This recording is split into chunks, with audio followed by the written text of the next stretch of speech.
নমস্কার, আমি পিয়ালি আপনাদের সকলকে স্বাগত জানাই সমস্যা ও সমাধানের একটি নতুন পর্বে। আর আজকের এই লাইভ অনুষ্ঠানে কিন্তু বেশ কিছু সুখবর নিয়ে হাজির হয়েছি, তবে সেটা শুরুতেই বলবো না, কারণ সুখবরগুলো শুনতে গেলে একটু অপেক্ষা করতে হবে। আমাদের প্রত্যেকের জীবনেই বলা হয় যে আমাদের নামই আমাদের পরিচয়। এই নামের গুরুত্ব কতখানি, কারণ একেবারে জন্মের পর প্রথম যে কাজটা করা হয় তা হলো একজন শিশুর নামকরণ। এই নামকরণের গুরুত্বটা আসলে ঠিক কতটা, তাই নিয়ে আলোচনা করব আমাদের আজকের পর্বে। আমাদের সঙ্গে রয়েছেন আন্তর্জাতিক খ্যাতিসম্পন্ন জ্যোতিষী, career education and marriage specialist Shri Bhrigu অনাদি। ওনাকে স্বাগত জানাবো আজকের লাইভের অনুষ্ঠানে। নমস্কার দাদা, স্বাগত আপনাকে। নমস্কার। উপস্থিত সকলকে আমার আন্তরিক প্রীতি, শুভেচ্ছা, ভালোবাসা, বড়দের শ্রদ্ধা ও নমস্কার জানিয়ে সরাসরি লাইভ ফোন ইন প্রোগ্রাম। যাদের জন্ম তারিখ, সাল, সময় ঠিক আছে তারা আসবেন। নতুন নতুন লোককে সুযোগ করে দেওয়ার চেষ্টা করবেন। যারা এটাকে ফোনে পেয়েছেন বা এখানে পাননি, আমার ফেসবুকে পেয়েছেন, ইউটিউবে পেয়েছেন, কারণ আমি 7 দিনই প্রধানত লাইভ করি। তো একই লোক বারবার রিপিট করবেন না, নতুন নতুন লোককে সুযোগ করে দিন।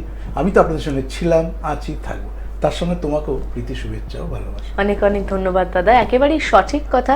আপনারা যদি একজন মানুষই যদি বারবার ফোন করেন তাহলে সমস্যা হয়ে যায় অন্য বন্ধুদের ফোন পেতে। তাই যাদের কথা যাদের সঙ্গে কথা হয়নি তাদেরকে একটু পেতে চাই আমরা আজকের লাইভ ফোন ইন অনুষ্ঠানে। দাদা, শুরুতেই যে কথা বললাম যে নামই আমাদের পরিচয়, তো এই নামের গুরুত্ব কতখানি যদি একটু বলেন, বা নামকরণের গুরুত্ব। নামকরণ এখন মানুষের মধ্যে অ্যাওয়ারনেসটা তৈরি হয়েছে, নামকরণ অবভিয়াসলি করায়, কিন্তু আগেকার সেই সময় শুধু রাশি ধরে নাম বা কুষ্টির নাম আদৌ রাখিনি, এইগুলো এখন আর আজকাল হয় না।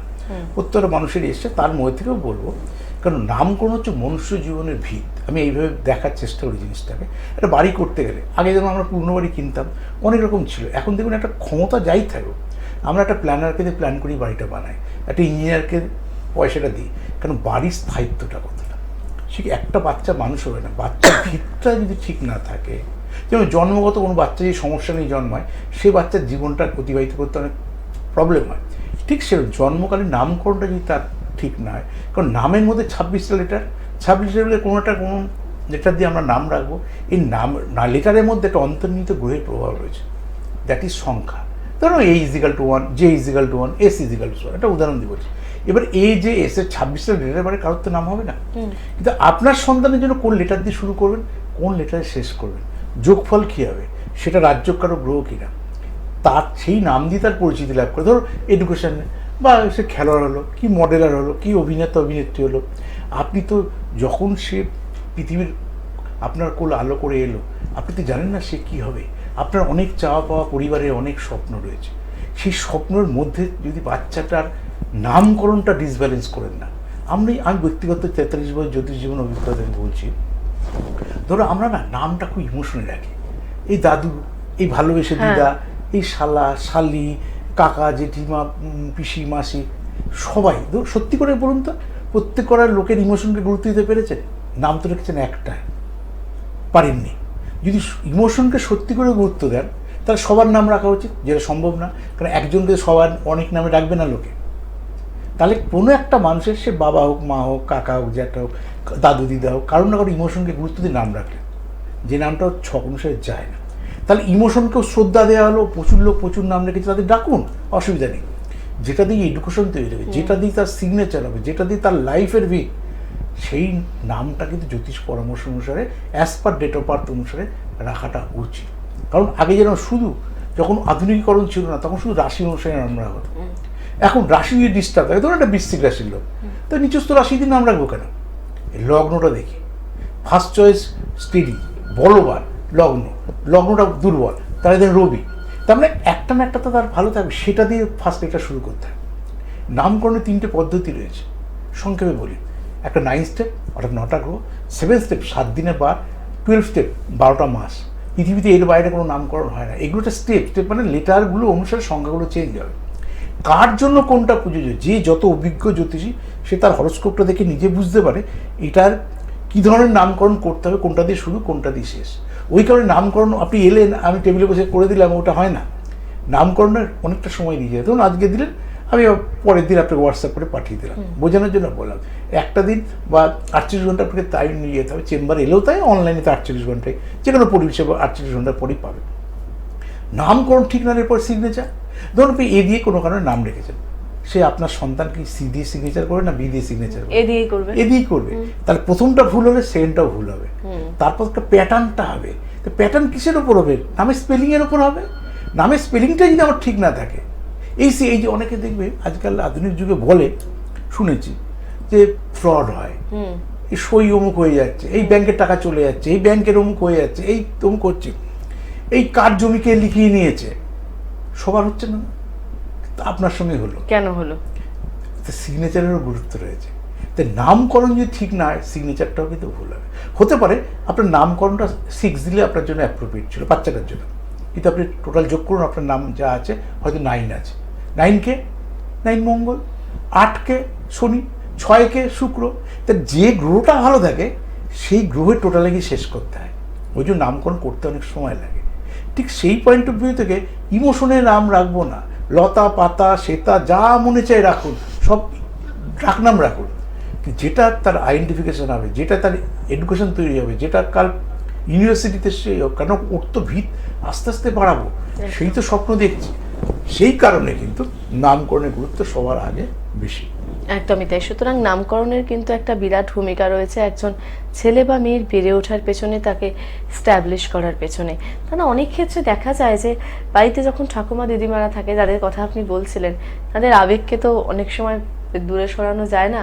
তারা হয়তো হঠাৎ করে হয় না, ফ্যামিলির মানে পূর্ব প্রজন্মের কোনো মৃত ব্যক্তির নামে সেই নতুন প্রজন্মের সন্তানের নাম রাখলো। এই বিষয়টাকে আপনি কিভাবে দেখেন? আমি বলছি না, ইমোশনকে আমি আঘাত করছি না। ইমোশন তো ইমোশন আর বাস্তবের মধ্যে কত ফারাক আছে। একদমই তাই। একজন বন্ধু এসে গেছেন, ফোনটা একটু নিয়ে নি। নমস্কার। নমস্কার। হ্যাঁ, কোন বন্ধু? আচ্ছা, মেয়ের নাম বলুন। রিয়া কর্মকার। পিয়া ভট্টাচার্য কর্মকার। রিয়া কর্মকার। রিয়া কর্মকার। আচ্ছা, মেয়ের জন্ম কোথা তারিখ? থেকে বলছেন দিদি? বজবজ থেকে। আচ্ছা, মেয়ের জন্ম তারিখ? Date of birth? হ্যাঁ, 30 নভেম্বর 23 30 নভেম্বর 2002। আচ্ছা, 2002। 2002। জন্ম সময়? রাত্রে 2:35। আচ্ছা, 2:35 ডেটটা চেঞ্জ করেই বলছেন তো? হ্যাঁ, এটাকে 29 পেরিয়ে 30 হচ্ছে তো? ঠিক আছে। আর জন্মস্থান? 30 তারিখ বাদ দিয়ে 30 তারিখ করেছি। আর জন্মস্থান? বেহালায়। বেহালা। বেহালার কোথায় হয়েছে? হসপিটাল, নার্সিং না কোথায় হয়েছে? না, বেহালায় জোকায়। জোকা হসপিটাল আছে না? হসপিটাল হয়েছে। আচ্ছা। আচ্ছা, তার মানে শুক্রবার পরের দিন সকাল হলে শনিবার হতো। দিদি শুনতে পাচ্ছেন আমার কথা? শুনতে পাচ্ছেন? হ্যাঁ হ্যাঁ। তার মানে শুক্রবার পরের দিন সকাল হলে শনিবার হতো। শুক্রবার পেরিয়ে শনিবার তো? ঠিক আছে। শুক্রবার হয়তো শনিবারের রাত্রে হয়েছে। হ্যাঁ। শুক্রবার বাদ দিয়ে শনিবার রাত্রে 2:35। হ্যাঁ, সেটাই বলছি। শনিবার রাত্রে না, তাহলে আবার ওটা রোববার হবে। শুক্রবার রাত অর্থাৎ শনিবার। শুক্রবারে রাত 12টায় চলে যাবে তো? হ্যাঁ, শনিবারের সেটাই রাত্রিটা বলুন। পরে হ্যাঁ, সেটাই বলুন, সেটা শনিবার। 12টার পরে। হুম, শুক্রবারে 12টার পরে। একদম একদম, সেটাই ঠিক বলছি আছে। আপনাকে। হ্যাঁ, বলুন, প্রশ্নটা বলুন। কি প্রশ্ন, কি জানতে চাইছেন? তো প্রশ্ন মানে বিয়েটা কবে নাগাদ হবে? বিয়ে কবে হবে? চলছে কি হবে কি এই বছরে? আচ্ছা, এই বছরটাই হবে কিনা, আচ্ছা। এটা মেন প্রশ্ন। এই বছর না হলে আর পরে দেবেন না নাকি? যাই হোক, চলে আসি আশা করি। প্রথমত তো বসে গেছে, বিয়ে দেওয়ার চেষ্টা করছি, তো একদম। বিয়ে থেকে খালি বলছে বিয়ে করবো না, করবো না, এই জন্য ভাবছি যে ঠিক আমার আছে, বাচ্চা শুনুন। মেয়ে আর কাজের মধ্যে রাখুন। হ্যাঁ। 2002 সালে জন্ম, 23 বছর বয়স। এখন লোকে সত্যি করে যে এডুকেশন করতে, এখন মাস্টারি করতে, কথার হ্যাঁ। কথা বলছি। হয়তো সেরকম কিছু করছে না, তাই পড়াশোনার মধ্যে রাখেনি, আগেই বিয়ে থাকা করছেন। সারাটা জীবন হাজবেন্ডকে নিয়ে চলতে হবে, অনেক সপ্তাহ। আপনাদের জীবন আর ওর জীবন কিন্তু এক হবে না, এগুলো মাথায় রাখতে একেবারেই হবে। তাই। চাপাও না ওকে ওকে ওকে ওকে। দাঁড়ান, একটা কথা শুনতে শুনতে অন্য কথায় যেন না। আপনি তো কেরিয়ার নিয়ে প্রশ্ন, কথাটা বোঝানোর জন্য বললাম। এক লোককে বসিয়ে কেন রাখবেন? এইটা তো এডুকেশন বয়স, কেরিয়ার করার বয়স, চাকরি করার বয়স। এডুকেশন সেই ধরনের দিন যাতে ও এখন তো লোকে কেরিয়ার নিয়ে প্রশ্ন করে। তারপর তো বিয়ে তো করবো, বিয়ে তো আজ করি কাল করি আমাকে করতে হবে। একটা ছকে প্রবণতা থাকে, একটা হাউস ওয়াইফের ছক, একটা কেরিয়ার ওরিয়েন্টেড ছক। তাই ন্যাচারালি কেরিয়ারটা ছেড়ে দিয়ে সংসার জীবনে ঢুকলে সমস্যা কোথায় তার উপর ডিপেন্ড। প্রথমত বলুন, আপনি বিয়ে দেওয়ার ক্ষেত্রে কী কী লক্ষ্য রাখবেন? প্রথম কন্যা রাশি, কন্যা লগ্ন নিজেও জানেন। তাহলে কখনো আপনি, যেহেতু বিয়েটা নিয়েই গুরুত্ব, আপনি মেষ রাশি, মেষ লগ্ন, আর যাতে কুম্ভ রাশি, কুম্ভ লগ্ন জাতক যেন না হয়, এটা প্রথম খেয়াল রাখবেন। দ্বিতীয় কথা হচ্ছে জন্মকালীন মঙ্গলটার শুক্রের ক্ষেত্রে আছে, তুলায় আছে এবং শুক্রের সাথে আছে, যেটা শত্রু। সেই জাতক বা জাতিকার বা যার সাথে জাতকের সঙ্গে বিয়ে দেবেন তার শুক্র মঙ্গলটা যেন একত্রে না হয়। শুক্র মঙ্গল একত্রে থাকলে অ্যাডজাস্টমেন্টের সমস্যা হয়। এটা গেল। কি রাশি কি লগ্ন? ওর কন্যা রাশি, কন্যা বললাম লগ্ন তো, মেয়ের। আপনার মেয়ে তো কন্যা রাশি, কন্যা লগ্ন। আপনার ছেলে মানে যে ছেলে হবে সে আপনার জামাই হবে। মেষ রাশি মেষ লগ্ন বাদ, কুম্ভ রাশি কুম্ভ লগ্ন বাদ। শুক্র মঙ্গল আপনার মেয়ের তুলায় আছে, অত নেগেটিভ আছে, ওই জন্য অ্যাডজাস্টমেন্টের সমস্যা হবে। ওই জন্য শুক্র মঙ্গল একত্রে আছে, এরকম কোনো জাতকের সঙ্গে বিবাহ দেবেন না বা দেওয়া উচিত না। এইগুলো ছক বিচার করে বিয়ে দেবেন। কি করছেন বুঝতে পারছেন না? আর একবার বলুন। আবার আপনি ভালোবাসাটাকে আপনি এনকারেজ করছেন মা হিসাবে? ও তো ছক বলছি ছক বিচার করে বিয়ে করতে, আর আপনি ভালোবাসাকে এনকারেজ করছেন। কি অবস্থা! ভালো থাকুন মা। আপনাকে আর নতুন করে আমার মা তো মাই, সে মা অল্প বয়সী হোক আর বেশি বয়সী হোক, মাদের অনেক ইমোশন, খারাপ লাগে। বলছি একটা রিলেশনে কেন টিকছে না? আরে ছক বিচার করে বিয়ে করতে হবে। তার জন্য তো বলছি কোন কোন রাশি লগ্ন বাদ। যদি সিলেকশনই হয়ে যায়, একটা ছেলেকে ভালোবেসে পেরেছি, তার তো কালো হোক ফর্সা হোক, চাকরি করুক বেকার থাকুক, সে যে কোনো জাতিরই হোক, ছক যা খুশি হোক, তাকে তো বিয়ে করতে হবে। বলছি মঙ্গল শুক্রটা রয়েছে, এই রাশি এই লগ্ন বাদ, তারপরে বলছেন কেন রিলেশনে জড়াচ্ছে? আমি করতে চাইছেন দর্শক এবং শ্রোতা বন্ধুদের জানিয়ে দিই যে শুরুতেই বলেছিলাম একটা সুখবর রয়েছে আপনাদের জন্য, সেই সুখবরটি জানিয়ে দিই। 17 ফেব্রুয়ারি দাদাকে পাচ্ছেন নবদ্বীপের চেম্বারে পেয়ে যাচ্ছেন, এবং 18 ফেব্রুয়ারি আপনারা পেয়ে যাচ্ছেন রানাঘাটের চেম্বারে। 24 ফেব্রুয়ারি আপনারা পাচ্ছেন নবদ্বীপ। ফার্স্ট হাফ হচ্ছে আমার নবদ্বীপ, সেকেন্ড হাফ বহরমপুর। বহরমপুর রয়েছে। আর 24 ফেব্রুয়ারি ফার্স্ট হাফে পাচ্ছেন বর্ধমানের চেম্বারে, সেকেন্ড হাফে পাচ্ছেন আসানসোলের চেম্বারে। 25 ফেব্রুয়ারি পেয়ে যাচ্ছেন আপনারা দুর্গাপুরের চেম্বারে। আপনারা বুকিং করার জন্য ফোন করুন 9830143766। দেখে নেব কোন বন্ধু রয়েছেন। নমস্কার নমস্কার। হ্যাঁ, কে বলছেন? কোথা থেকে বলছেন? কে বলছেন? আমি স্যার বারুইপুর থেকে বলছি, রাজেশ হালদার বলছিলাম। রাজেশ হালদার বারুইপুর থেকে। কার বিষয়ে জানবেন? আমি আমার নিজের সম্বন্ধে জানতে চাই। আচ্ছা, আপনার জন্ম তারিখ? 23/11/2000। 23/11/2000। 23/11/2000। জন্ম সময়? সময় 5টা থেকে 5:30টার মধ্যে। 5টা থেকে 5:30টার মধ্যে। সকাল না বিকেল? কখন? বিকেল। কোথায় জন্ম হয়েছে? 5টা থেকে 5:30 বলছেন, বুঝতে পারছি। লেখা তো ছিল কিছু একটা। কোথায় জন্মেছে? বারুইপুর। হসপিটালে না নার্সিংহোমে না বাড়িতে? হ্যাঁ, আপনার কথাই জিজ্ঞেস করছি। ওই জন্যই টাইমের কনফিউশন। হ্যাঁ, বুঝতে পেরেছি। কি তখন ডাইনি কি প্রশ্ন ছিল? আছে। আচ্ছা, আপনার বৃহস্পতিবার ছিল জন্মবার? বলুন, প্রশ্নটা বলুন। আমি স্যার আমার ওই ব্যবসা ক্যারিয়ারে উন্নতি প্রতিষ্ঠা করতে হবে, সেটাই। আপনার চাকরি করলে ভালো হবে না ব্যবসা করলে ভালো? এই তো প্রশ্ন মেন, তাই তো? আর প্রতিষ্ঠা পেলে কখন আইডিয়াল? হ্যাঁ বলুন। আর উন্নতি ক্যারিয়ারে উন্নতি আছে কি প্রতিষ্ঠিত হতে পারো? আচ্ছা আচ্ছা, বলছেন সেটাই বলছেন দাদা। চাকরিতে উন্নতি না ব্যবসায় উন্নতি করলে কবে প্রতিষ্ঠার আইডিয়াল টাইম? এই তো প্রশ্ন আপনার। প্রথমত মেষ লগ্ন, আপনি যে ধরনের টাইম দিয়েছেন, মেষ হচ্ছে আপনার লগ্ন, রাশি হচ্ছে তুলা রাশি। এই ছকে সব থেকে পজিটিভ গ্রহ হচ্ছে বুধ, খুব ভালো রয়েছে। কোথায় রয়েছে? সপ্তমে রয়েছে। সব থেকে নেগেটিভ গ্রহ মঙ্গল। তাহলে এটা তো প্রতিষ্ঠার সঙ্গে মঙ্গলের কোনো সম্পর্ক। এই মঙ্গলের যদি ভবিষ্যতে বিয়ে থাকেন না, দ্যাট ইজ মাঙ্গলিক। বিয়ে থাকেন ছক বিচার করে করুন। রাহু তুঙ্গস্থ, মানে খুব ভালো রয়েছে। রাহু ফাটকা বসা যায়, যেটা চাকরি থেকে সেই অর্থ রোজগার করা যায় না, কারণ চাকরির সিস্টেমেটিক রোজগার হবে। তার মানে এই সোর্স, একদম এই সোর্সগুলো বোঝাচ্ছে। ধনস্থানে বৃহস্পতি, এইগুলো কখনো ব্যবসা ছাড়া সেই সোর্স অফ ইনকাম তৈরি হয় না। এই ছকটা অ্যাজ এ বিজনেসম্যানের ছক। আইডিয়াল টাইম বলি, আগে থেকে প্ল্যান করে বড় জ্যোতিষীকে দেখিয়ে ব্যবসা শুরু করুন। পরিবারের যাই ব্যাকগ্রাউন্ড থাকুক, নিজে, কারণ বহু আছে চাকরিজীবী পরিবারের ছেলে ব্যবসা করছে, বহু বাবা ব্যবসা রেখে গেছে, সেই ছেলে চাকরি করে। MBA পাস করার ছেলে পরের থেকে চাকরি চলছে, বাবার পেট্রোল পাম্প ছেড়ে দিয়ে চলে গেছে। সবার জন্য সবটা না, এটা কিন্তু বিজনেসম্যানের ছক না। এই যে ফাটকা পয়সার কানেকশান, টাকা তো ঘুমিয়ে থাকলে আসবে না, সোর্স অফ ইনকামের ওয়ে আউটটা বার করতে হবে। তাই বিজনেসম্যানের যে টাকার ফ্লোটা আসবে সেটা কিন্তু চাকরি জীবনে কোনোদিনই হবে না। এটা গেলে এক। দ্বিতীয় কথা হচ্ছে কাছাকাছি আইডিয়াল টাইমটা বলি, কারণ 2000 অলরেডি আমাদের দেখতে দেখতে 25 বছর বয়স কিন্তু আমাদের এসে গেছে। অতএব করলে এখনই শুরু করতে হবে। শুধু আমি দেখে নিই কোন টাইম থেকে আপনার জীবনে প্রতিষ্ঠার টাইমটা আসবে। আর যদি আমি কথা বলছি, আমি এডুকেশনও করাতাম, কথা বলছি, তাহলে কী করতাম, এই লগ্নে সব থেকে স্মুথলি চাকরি পেতাম। কী হতো, আমি যে কোনো জেনারেল এডুকেশন করে গ্র্যাজুয়েশন করে MBA করাতাম, মাস্টারি করতাম। এই MBA ছাড়া, আপনি MBA করেনও নি, MBA ছাড়া এই ছকটা অরিজিনাল আর কোনো কিছু চাকরি, সেরকম উপযুক্ত চাকরি পাওয়ার ছক নয়। যেহেতু 25 বছর, মানে দ্যাট ইজ সবই বেড়ে গেছে জীবনে।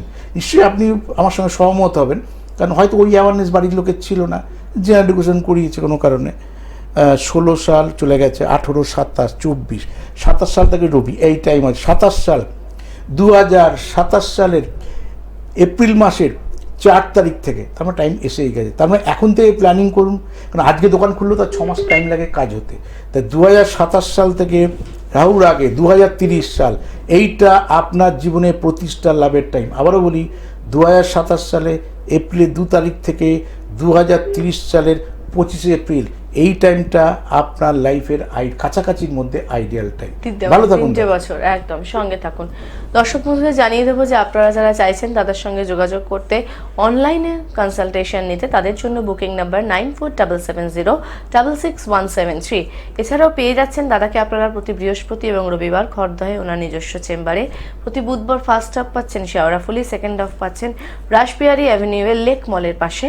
পেয়ে যাচ্ছেন প্রতি শুক্রবার শিয়ালদহ শ্রদ্ধানন্দ পার্কের কাছে চেম্বারে, প্রতি শনিবার পাচ্ছেন হাওড়া ময়দানের চেম্বারে। 17 ফেব্রুয়ারি ফার্স্ট হাফ পাচ্ছেন নবদ্বীপের চেম্বারে, সেকেন্ড হাফ পাচ্ছেন বহরমপুরের চেম্বারে। 18 ফেব্রুয়ারি আপনারা পেয়ে যাচ্ছেন রানাঘাটের চেম্বারে।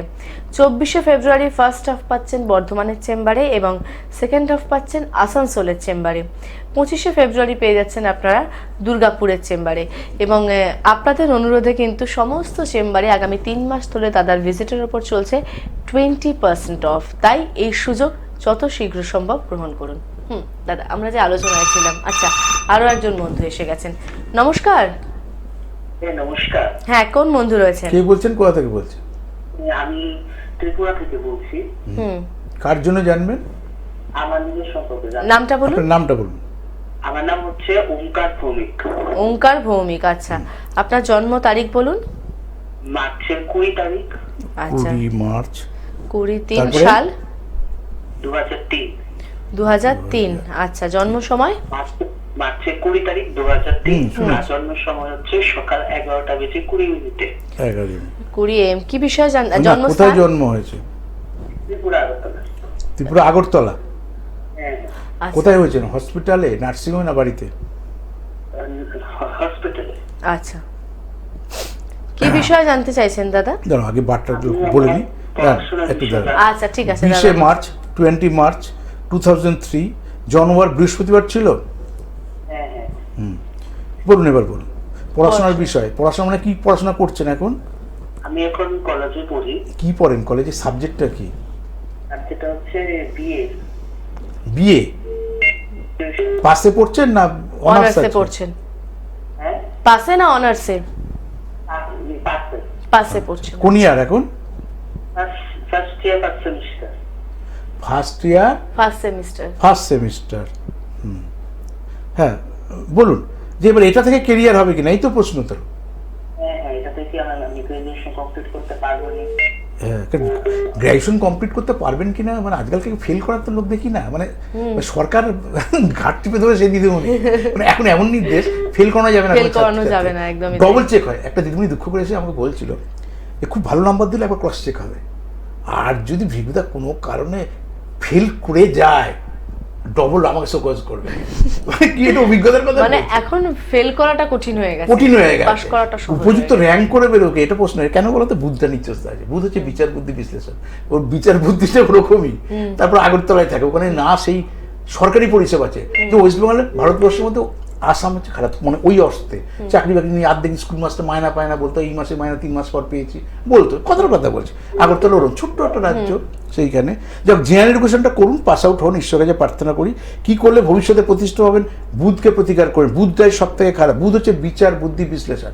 আর যদি অনার্স নিতেন, আপনার পেশেন্সটা নেই বলে অনার্সটা নেননি, কারণ বৃহস্পতির আপনার ভালো জায়গায় ছিল। এই যে অনেকে আর্টস বেসড এডুকেশন করতে বলি, আর্টসের বৃহস্পতি হচ্ছে আর্টস বেসড এডুকেশন দেখে। আর ইংলিশে অনার্স নিই চাঁদ যদি ভালো থাকে, বুধ ভালো থাকলে পলিটিক্যাল সায়েন্সে অনার্স, বুধ ভালো থাকলে হিস্ট্রিতে অনার্স। এইখান থেকে আপনি কোনোদিনই এই এডুকেশন থেকে কোনোদিনই আপনি চাকরি বাকরি পাবেন না। পরবর্তীকালে যোগাযোগ করুন, পরবর্তীকালে গাইড করুন। একদমই তাই। বুধকে প্রতিকার করে আগে গ্র্যাজুয়েশনটা কমপ্লিট করুন, গ্র্যাজুয়েশনে 1 বছর আগে যোগাযোগ করবেন। একদমই তাই। আসলে সমস্যাগুলো তৈরি হয়েই থাকে, সেগুলোর প্রতিকারটা নিতে হবে, সচেতন হতে হবে, সাবধান হতে হবে। যে কথা ভৃগুদা সবসময় বলেন যে আমাদের জন্মছক তো রয়েছে, কিন্তু সমস্যা রয়েছে সেই জন্মছকে, কিন্তু সেই সমস্যার সমাধান করতে হবে। তবে এখন মাধ্যমিক চলছে, কেউ যদি আমাকে আর মায়ের যদি মাধ্যমিক পাস করবে কিনা বলুন, কি বলবেন আপনি? মানে ভাবা বলে আঙ্কেল আমি উপযুক্ত একটু রেজাল্ট সঙ্গে হবে কিনা, থাকুন। উপযুক্ত র্যাঙ্ক করে বেরোতে পারবো কিনা, প্রশ্নগুলো এইগুলো পাস করবে কিনা, মানে কিরকম এটা আরো আগে আসা উচিত ছিল। কিরকম ভাবে। যাক বলুন একজন বন্ধু কে আছেন, কোথা থেকে বলছেন? নমস্কার। নমস্কার হ্যাঁ। স্যার, প্রোগ্রাম অনবরত দেখি, আমার খুব ফেভারিট উনি অ্যাস্ট্রোলজার, রেগুলারলি দেখি, খুব ভালো লাগে। আমি সুমন্ত বলছিলাম, সুমন্ত নমস্কার। মুখার্জি, একটু হ্যাঁ। হুগলি জেলার থেকে। স্যার, আমার প্রণাম নেবেন। হ্যাঁ নমস্কার দাদা। কার বিষয়ে জানবেন? নিজের ব্যাপারে একটু জানবো। জন্ম তারিখ বলুন। হচ্ছে 1st of February, 1st ফেব্রুয়ারি। ফেব্রুয়ারি 1978, রাত্রিবেলা 10টার সময়। 1978 ওয়েডনেসডে ছিল। দাঁড়ান, রাত আমার 10টা, 2-3টে ছোট এক সেকেন্ড, এক সেকেন্ড। পয়লা এক ফেব্রুয়ারি 1978 রাত 10টা, জন্মস্থান হাওড়া। হাওড়া হসপিটাল না নার্সিং হোম? নার্সিংহোম। আচ্ছা। Howrah nursing home. বুধবার বললাম তো, বুধবার। একটু প্রশ্ন জিজ্ঞেস করবো? হ্যাঁ এবার হ্যাঁ বলুন দাদা। মানে কোন যেরকম আপনি বলেন একটু ভালো আমার ক্ষেত্রে দেখছেন, আর কোন খুবই খারাপ আছে। আর ব্যাপারটা হচ্ছে আর্থিক জায়গাটা আমার সেভাবে ডেভেলপ হয়নি, মানে যে জায়গাটা কর্ম করছি সেরকম মানে কোনো ডেভেলপমেন্ট সেখানটা হয়নি। আচ্ছা। তো মানে কোন রকম মানে একটা পজিশন বা কখনোই ক্রিয়েট করতে পারিনি। আচ্ছা। তো এবারে বিষয়টা হচ্ছে আমি আর কি মানে একটা আপনার মানে একটা রুবি ইউজ করছি সানের জন্য, আর একটা মঙ্গলের জন্য পলা ইউজ করছি, আর একটা পান না। এইগুলো কি মোটামুটি ঠিক আছে? এগুলো ইউজ করাটা কি উচিত হচ্ছে? অনেকে আবার ভেনাস ইউজ করতে বলেছিল। তো আপনি এটা একটু দিতে পারবেন যে এই তিনটা ইউজ করছি আমি, সানটা ইউজ করছি, মার্কারিটা, আর আপনার এগুলো সবই তো খারাপ আছে, খারাপ তো আছে তো করতে হবে আপনাকে। যেমন ঘা থাকলে ঘায়ে মলম লাগাতে হবে, নাহলে নর্মাল চামড়ায় আসবে না। মঙ্গলটা নিজস্ব জানেন কর্কটে রয়েছে, কোথায় আছে? একাদশ, একাদশের সোর্স অফ ইনকাম। তো ওই জায়গাটা এফেক্ট হবে যতক্ষণ না মঙ্গলকে পাওয়ার দেবে। লগ্ন, দেহ, গৃহ, বাড়ি, পরিবেশ, সেটাও এফেক্ট থাকবে। রোগের জন্য তো ডাক্তার আছে, কিন্তু ভাগ্যের জন্য তো ডাক্তার নেই। তাই লগ্নপতিকে বুধ, ওই যে বুধকে পাওয়ার দিয়ে রেখেছেন, ঠিকঠাক করেছেন, কিন্তু কেরিয়ারের ওভারঅল ইমপ্রুভমেন্ট সেটা কিন্তু ভেনাসই দেখবে। কেন? সপ্তম, অষ্টম, নবম, ধনপতি, নবমপতি, রাজ্যকারক গ্রহ হচ্ছে এখানে শুক্র। তাই আমার লাইফের অ্যাচিভমেন্ট এখানে 78, এখন জীবনে অনেক সময় রয়েছে রোজগার করার, সেখানে আমাকে উন্নতি এনেও করতে হবে। করতে গেলে শুক্রকে কিন্তু আপনার প্রতিকার করতে হবে, এটা কিন্তু আপনার জন্য আইডিয়াল। তাহলে খারাপ গ্রহটা বুঝে গেলেন, কে কোন গ্রহটা? একটা মঙ্গল খারাপ, মানে মাইনাস, খুবই খারাপ। তারপর রবির অবস্থান শনির ক্ষেত্রে রয়েছে, বুধের অবস্থান তুলনামূলক ওখানে বেটার, আর ওখানে শুক্রের অবস্থানও বেটার। কিন্তু রবি শুক্র, বুধ রবি এবং মিত্র, রবি শুক্র মিত্ররা নিজেও আপনি জানেন। আর এখানে ধনপতি, কর্মপতি, তাহলে আমার আর্থিক ইমপ্রুভমেন্ট বা অ্যাসেট তৈরি হবে কিনা সেটা কর্মের মধ্যে দিয়ে আর্থিক সচ্ছলতা বৃদ্ধি করবে। যাতে মঙ্গলকে যেহেতু পাওয়ার দিয়েছেন, তাহলে একাদশপতিটা স্টেডি হলো। এখানে শুধু পঞ্চমপতিকে অর্থাৎ শুক্রটাকে পাওয়ার দিলেই আপনার লাইফের আস্তে আস্তে আপনি কিন্তু এগিয়ে যাবেন, ভালো থাকুন। আর পাশাপাশি চেষ্টা করুন হনুমান চালিসা পাঠ করতে, এটাও মানসিকভাবে অনেকটা নিয়ন্ত্রণ করে, নেগেটিভ প্রভাবগুলোকে আপনি নিউট্রাল করবেন। মানে সানটাকে কি স্যার করবো না? না আলাদা করে না, আমি বলছি যে বিশেষ গুরুত্ব দ্বাদশপতিকে পাওয়ার দিয়ে লাভ নেই। এখানে যদি দশা না চলে, তাহলে দশাটা দেখে নিতে হবে। দশা না চললে আমাদের আসলে সময়টা ভীষণ কম। একদমই তাই। আপনি পারলে একটু চেম্বারে যোগাযোগ করে নিন। আপনি শুনতে থাকুন, দাদা বলে দিচ্ছেন। আপনি পারলে একটু চেম্বারে যোগাযোগ করে নিন, কারণ সময় আজকে আমাদের ভীষণ কম, একেবারে শেষ প্রান্তে চলে এসেছি। তাই কেতুর মহাদশা চলছে আপনার এখন, তাহলে এখানে এখন সানের প্রতিকারের দরকার নেই। এখনো 24 সাল বেরিয়ে গেলে বৃহস্পতি, এরপর আসবে 26-এ শনি, শনির পর আসবে বুধ। তবু 26 সাল থেকে কিছুটা শুক্রের দশা থেকে শুক্রকে ওই জন্য পাওয়ার দিতে বললাম। একটা দেখতে দেখতে ছক না আইডিয়া হয়ে গেছে। 20 বছর শুক্রের দশা থাকবে, আর এখন থেকে শুক্রকে প্রতিকার করুন, দেখবেন আপনার জীবনযাত্রার মান বদলে যাবে দাদা। একদম একেবারে তাই। সময়ের একেবারে শেষ প্রান্তে চলে এসেছি দাদা, কি বলবেন? কি আর বলবো, মানুষকে বলবো সচেতন থাকুন। আর এই সিগন্যাল দিকে কাইজি চালিয়ে দিয়েছে, ইচ্ছা করে বারে বারে ফিরে আসতে, কিন্তু ফিরে তো আসতেই চাই, কখনো ইউটিউব চ্যানেল, কখনো আপনাদের সাথে। নমস্কার।